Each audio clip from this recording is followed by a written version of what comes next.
आदरणीय मुख्यमंत्री नीतीश जी को मैं कहा था कि मेरी हत्या हो सकती है, मेरी संभावना ऐसे से पूरी जो भी दिया हुआ है रेणु कुमारी के द्वारा दिया गया है। और जनप्रतिनिधि जनता के प्रति अगर बिल्कुल संकल्पित होता है तो एक एक चीज़ बना देता है। कितने रेल मंत्री आए, कितने चले गए, शिलान्यास दर्जनों बार हुआ है, लेकिन आज तक रेलवे पूरा नहीं हुआ। और ये मानिकपुर जो है, मानिकपुर से देखिए बिहारीगंज का रेलवे का प्रॉब्लम हो, चाहे जो भी प्रॉब्लम हो, एमएलए अगर हो गया तो रेलवे से मिलकर के, रेल मंत्री से मिलकर के, रेल के सेक्रेटरी से मिलकर के, डीआरएम से मिलकर के, जीएम से मिलकर के सारी यहाँ का रेल की व्यवस्था, सड़क की व्यवस्था सब मैं पूरा करूँगा। आप देख रहे हैं मधेपुरा लाइव न्यूज और मैं हूँ अमित कुमार। विधानसभा 2020 के चुनावी सफर में आज हम पहुँचे बिहारीगंज में और बिहारीगंज के लोजपा के प्रत्याशी विजय कुमार सिंह के साथ आज हम बातें करेंगे। आज हमारे साथ बने हुए हैं, आज उनसे बात करते हैं। आपका बहुत बहुत शुक्रिया मधेपुरा लाइव न्यूज में। मैं भी आपको धन्यवाद देता हूं कि आपने हमें मौका दिया, अवसर दिया। आप लगातार अपने क्षेत्र में कैंपेन कर रहे हैं, लगातार जनसंपर्क रखे हुए हैं, रात रात में आप कैंपेनिंग कर रहे हैं, गांव-गांव घूम रहे हैं, कितने आश्वस्त हैं अपने जीत से? देखिए, मैं जीत से पूर्ण आश्वस्त इसलिए हूं कि मैं जिस दिन से नॉमिनेशन किया हूं 20 तारीख से, उस तारीख से लगातार जनसंपर्क में हूँ। गाँव में गरीब, गुरबा, दलित, पीड़ित, अगरा, पिछड़ा, हर जात का, हर वर्ग का वोटर हमें लगता है कि हमको मदद कर रहे हैं। इसलिए हमें जरा सा भी आशंका नहीं है। ये चुनाव में पूरी ईमानदारी से जनता जो है, हम सेवा जनता का, रेणु जी हमने मिल कर के सेवा किया है। इसलिए हम पूर्ण आश्वस्त हैं कि दुनिया की कोई ताकत जो है हमको हरा नहीं सकती है। और कहता है जनता जब मेहरबान, हम जातीय पॉलिटिक्स का कभी नहीं दिया, जमायत की राजनीति में किया और लगातार जनता की सेवा करते रहा हूँ। अगर रेणु जी ने सेवा उतना किया, मैं लोकल नहीं हूँ, मेरा घर नहीं है, मैं पैदाइशी यहाँ का नहीं हूँ। जो पैदाइशी हैं वो वर्तमान में विधायक हैं, और मैं तो चूँकि खगड़िया मेरा घर है, घर को हटा नहीं सकता हूँ। तो आने वाला कल, ये भविष्य यहाँ की जनता की जीत होगी, मेरी जीत होती है तो मेरी जीत नहीं, बिहारीगंज की जनता का, एलजेपी के कार्यकर्ताओं की जीत होगी। आप लगातार कैंपेनिंग कर रहे हैं और देख रहे हैं आप अकेले घूम रहे हैं, क्या कुछ डर नहीं लग रहा है आपको? देखिए, सरकार के तरफ से चूँकि 20 को नामांकन मेरा हुआ, सरकार का नियम है कि गार्ड उसी समय करना चाहिए। रेणु कुमारी जी एक्स एमपी थी, पूर्व सांसद थी, 2 बार 3 बार एमएलए रहीं, मिनिस्टर रहीं। पहली बार मैंने देखा कि रेणु जी जिस दिन आई, नामांकन के बाद उनका गार्ड को हटा लिया गया और कहा भी नहीं गया, सूचना भी नहीं दिया गया, यहाँ से गार्ड को निकाल दिया गया। इसके लिए आप किसको दोषी मानते हैं? देखिए, मैं सरकार को दोषी मानूंगा, डीएम एसपी को क्या दोषी मानूंगा? कहीं न कहीं सरकार का निर्देश होगा, इसलिए हटा लिया गया। और हमें जब कातिलाना हमला, मैं डीजीपी से मिला था आज से करीब 1 साल पहले, आदरणीय मुख्यमंत्री नीतीश जी को मैं कहा था कि मेरी हत्या हो सकती है, मेरी संभावना ऐसे से मुझ पर, तो डीजीपी को लिखा, डीजीपी ने गार्ड हमको दिया आज से करीब 6 महीना पहले। और पुनः जो है 2-4-3 महीना पहले फिर गार्ड को वापस बुला लिया गया। इसके बाद भी लगभग करीब 10 दिन पहले बिहार के पुलिस महानिदेशक को मैं पत्र दे करके और प्रासंगिक विषय में उनको कहा कि कभी भी मेरी हत्या हो सकती है, लेकिन आज तक गार्ड बिहार सरकार के द्वारा नहीं दी गई। और नामांकन में 20 को किया बिहारीगंज विधानसभा का उदाकिशन एसडीओ के सामने, लेकिन आज तक मुझे सरकारी गार्ड उपलब्ध नहीं कराया गया है। और सुनने में आया है, मुझे वर्करों, दर्जनों वर्कर कहे हैं कि जो वर्तमान विधायक हैं उनके साथ एस्कॉर्ट दिया गया है और एस्कॉर्ट लेकर के वो घूम रहे हैं। अगर ये तथ्य सही है तो इसकी जांच हो, और जांच करने के बाद, चूँकि आचार संहिता के दरमियान कैंडिडेट का मान बराबर है, सबको उतना ही हम आग्रह करते हैं आप लोग से भी, पत्रकार के माध्यम से, पुलिस के माध्यम से, कि हमको कम से कम जितना 3-4 गार्ड अगर हमको नहीं दिया जाएगा तो हम सुरक्षित महसूस नहीं कर रहे हैं। इसके बावजूद भी मैं मेरे क्षेत्र की जनता से लगातार संपर्क कर रहा हूँ। अगर कहीं हत्या मेरी होती है, कोई घटना घटती है, इसकी सरकार पूरी तरह से जवाबदेही होगी। आप लगातार क्षेत्र में घूम रहे हैं, सड़कों का हाल देख रहे हैं, बिजली का भी हाल बहुत बुरा हाल है, खास करके बिहारीगंज का जो बाज़ार है, मुख्य बाज़ार, वो 12 मास जो है वो कीचड़ से भरा हुआ रहता है, बुरा मार्केट। तो इसके लिए आप अगर सत्ता में आते हैं तो इसके लिए आप बेहतरी के लिए क्या क्या करेंगे? देखिए, बिहारीगंज की जनता रेणु कुमारी जी को 50,000 से, 25,000 से, 15,000 से जिताई। दुर्भाग्य है कि आज तक लगभग जब रेणु कुमारी जी एमएलए थी उस समय ही जो सरकार के नियम के अनुरूप होता है, नोटिफिकेशन करके हमने जो प्रक्रिया होती है म्यूनसिपैलिटी, वो क्या कहता है, नगर पंचायत का दर्जा उसको मिल गया था। और बिहार में जितने लोग हैं उससे ज़्यादा फुलफिल किया है रेणु कुमारी अपने पैड पर, मंत्रालय से मिल करके, सेक्रेटरी से मिल करके, उसके मंत्री से मिल करके ये दे दिया था। लेकिन आज तक भी रेणु जी का हमको लगता है 2014 में वो इस्तीफा किया था मंत्री पद से, और आज तक वो नोटिफाइड नहीं हो सका। हमारा पहला मुख्य कर्तव्य होगा कि चुनाव में जनता अगर हमको आशीर्वाद देती है, जनता जिताती है, तो बिहारीगंज को जैसे सजाया था, रेणु कुमारी ने जो सजाया, हम लोगों ने मिलकर के जो सजाया, रेणु कुमारी के बाद एक ईटा पुलिया जो भी दिया हुआ है रेणु कुमारी के द्वारा दिया गया है।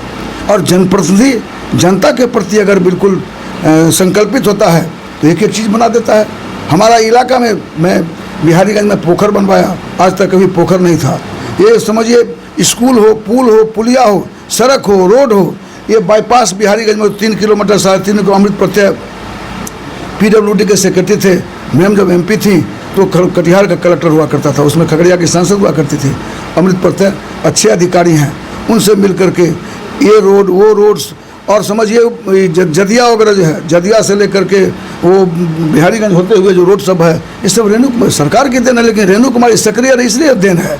और इतना ही नहीं, हम जब चुनाव लड़ रहे थे संसदीय चुनाव का, तो सहरसा ओवरब्रिज, रेलवे का ओवरब्रिज था, कितने रेल मंत्री आए, कितने चले गए, शिलान्यास दर्जनों बार हुआ, लेकिन आज तक रेलवे ब्रिज पूरा नहीं हुआ। अच्छा सर, एक बात बताया जाए, बिहारीगंज का जो रेलवे स्टेशन है विगत 5 साल से बदहाल स्थिति में है, उसकी तरफ आपका क्या है? देखिए, बिहारीगंज का रेलवे का प्रॉब्लम हो, चाहे जो भी प्रॉब्लम हो, MLA अगर हो गया आदमी तो रेलवे से मिल करके, रेल मंत्री से मिल करके, रेल के सेक्रेटरी से मिल करके, DRM से मिल करके, GM से मिल करके, सारी यहाँ का रेल की व्यवस्था, सड़क की व्यवस्था सब मैं पूरा करूँगा, पूर्ण आश्वस्त करता हूँ। खास करके बिहारीगंज का जो क्षेत्र है वो जदयू का क्षेत्र रहा गया है। जिस तरह से मधेपुरा का क्षेत्र को इसका राजद का गढ़ माना जाता है, उसी तरह से बिहारीगंज के को जदयू का गढ़ माना जाता है। आपके जो अभी पूर्व विधायक थे निरंजन मेहता, वो भी कुशवाहा जाति से आते हैं, आप भी कुशवाहा जाति से आते हैं। क्या लगता है कितना टसन रहेगा बीच में? मेरा कोई टसले नहीं है, ये मैं उस पर बोलना नहीं चाहता, क्योंकि वो मुखिया थे, और मुखिया होने के बाद मधुबन में कभी हेलीकॉप्टर नहीं गिरा था। मैं लोकसभा चुनाव लड़ रहा था, तो मधुबन में हेलीकॉप्टर गिराया गया, मात्र 200 आदमी हेलीकॉप्टर को देखने वाला भीड़ थी। और साथियों, जो JDU के लोग हैं, आप JDU के लोग के हैं, ये यहाँ पर बैठे हुए हैं, क्या नाम है, ये हमारे समता पार्टी के हैं और JDU के लोग हैं। तो इस निरंजन जी के विषय में जो JDU के लोग हैं, दर्जनों सैकड़ों लोग से पूछ सकते हैं, मैं उनके विषय में नहीं कहना चाहता। और जहाँ तक कुशवाहा की बात है, तो हम कुशवाहा के बल पर, और जितने जान लीजिए कि हमको जमायत साथ देता है। और जहाँ तक कुशवाहा की बात है, तो जात में भी हमें लगता है कि 99% जात के लोग हमारे साथ दे रहे हैं। इसीलिए दे रहे हैं कि मैं जात से लेकर के, जमायत से लेकर के सब लोग की मैं मदद करता हूँ। इसलिए हमें कुशवाहा का 99% वोट हमको मिलेगा। और जहाँ तक जदयू, कौन जदयू, वो जदयू का जो समता पार्टी के लोग थे, आदरणीय जो पार्टी के राष्ट्रीय अध्यक्ष बने हुए हैं, एक भी बिहार में समता पार्टी के लोग हैं, इक्के दुक्के उनके साथ रह गए, सब तो भाग गए, चले गए यहाँ से। जॉर्ज जैसे आदमी जो राष्ट्रीय अध्यक्ष हुआ करता था, पार्टी का जन्म जॉर्ज ने दिया, जॉर्ज का टिकट काट दिया गया, रेणु का टिकट काट दिया गया, अरुण बाबू का टिकट काट दिया गया, मंजयलाल का टिकट काट दिया, आदरणीय दिग्विजय सिंह के टिकट काट दिया। दिग्विजय सिंह मर्द रहे, निकले 80,000 वोट से वो नगारा छाप पर जीते थे। लेकिन मरे जो दिग्विजय बाबू, वो निश्चित रूप से मानसिक दबाव के कारण पार्टी की स्थापना में जॉर्ज से लेकर के दिग्विजय बाबू का भी रोल था, अरुण कुमार का रोल था, रेणु कुमारी का रोल था, विजय कुमार सिंह का रोल था। लगातार समझिए, ये इलाका जो है यादव 1 नंबर पर था। ये इलाका यादवों का घर माना जाता था, चाहे खगड़िया हो, चाहे बिहारीगंज हो। लेकिन इसके बाद भी स्थापना जब हुई, जॉर्ज फर्नांडिस पार्टी गठन किया, उस समय से समता पार्टी लगातार आवाज़ दिया। जॉर्ज के नेतृत्व में नया बिहार बनाने का सपना हुआ। असली सपना जब पूरा दिन का आया, तो जॉर्ज का ही टिकट काट दिया गया, अरुण का टिकट काट दिया गया, दिग्विजय सिंह का टिकट काट दिया गया। और विषय में ये पार्टी अब जितने दलालों की, चमचों की पार्टी बन करके रह गई है। जदयू कहाँ है? जदयू नहीं रही अब, ये जदयू बिल्कुल खत्म है। इस चुनाव के बाद जदयू का नामो निशान मिट जाएगा। और आदरणीय बड़े भाई रामविलास पासवान के बेटे चिराग जी हैं, मैं इनका स्वागत करता हूं। ये पढ़ा लिखा नौजवान है, काम करता है, और इन्होंने जो निर्णय लिया कि 143 सीट पर मैं लड़ूंगा, हम इनका आदाब करते हैं इस जज्बात का। और हमें लगता है कि जो चिराग जी अगर समय साथ दिया, सब कुछ साथ दिया, तो लगभग करीब 70 सीट से ये आगे जीतेंगे। तो आपको लगता है कि पटना में युवा जो चिराग पासवान है उनकी सरकार बनेगी? देखिए, कल क्या होगा नहीं कह सकते हैं, लेकिन मुझे आत्मविश्वास है। हमें तो लगता है कि मे बी पॉसिबल कि अगला बिहार का भविष्य चिराग पासवान बिहार का मुख्यमंत्री होगा, और हम लोग जो भीतर में सपना है रामविलास जी का, वो सपना पूरा होगा। बिहारीगंज को मिनी कलकत्ता के लिए, खास करके ईख के लिए हो गया या गन्ना के, बहुत सारा उसमें होता था उद्योग का काम। तो आपके आने से क्या लगता है, उद्योग धंधे वहाँ पर चालू होंगे, जैसे चीनी का मिल हो गया और सब चीज़? देखिए, बिहार में अपरंपार संभावनाएं हैं, और बिहारीगंज में भी जितना जमीन जायदाद मट्टी, ये एक से एक। जब रेणु जी एमएलए हुई थी, मंत्री इनको नहीं बनाया गया था, और जब इसके बावजूद भी नीतीश मिश्रा एक मंत्री थे, उनको बिहारीगंज बुलाया गया था हेलीकॉप्टर से, और इंडस्ट्रिस्ट को बुलाया गया था, और रेणु कुशवाहा ने मंगवाई उनको।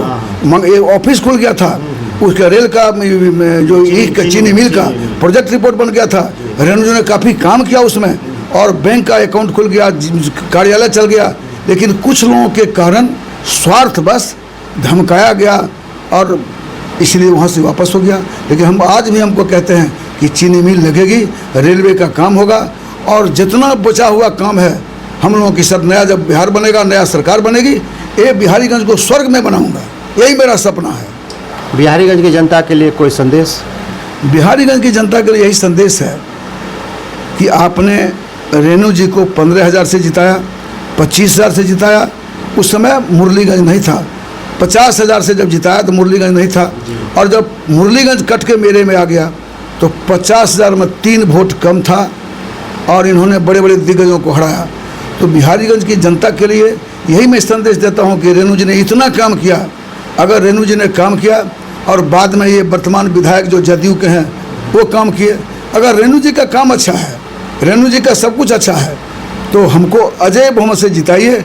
हम आपकी सेवा करें, रेणु जी सेवा किया, उससे बढ़कर के मैं सेवा करूंगा। रेणु जी के लकीर को मैं आगू करूंगा, और बिहारीगंज के जनता की मैं अपील करता हूं कि आप आइए, एक बार आशीर्वाद देने का मौका दीजिए। अगर मौका दीजिएगा, हम आपका बेटा बन करके सारा जिंदगी यही कुर्बान करूंगा।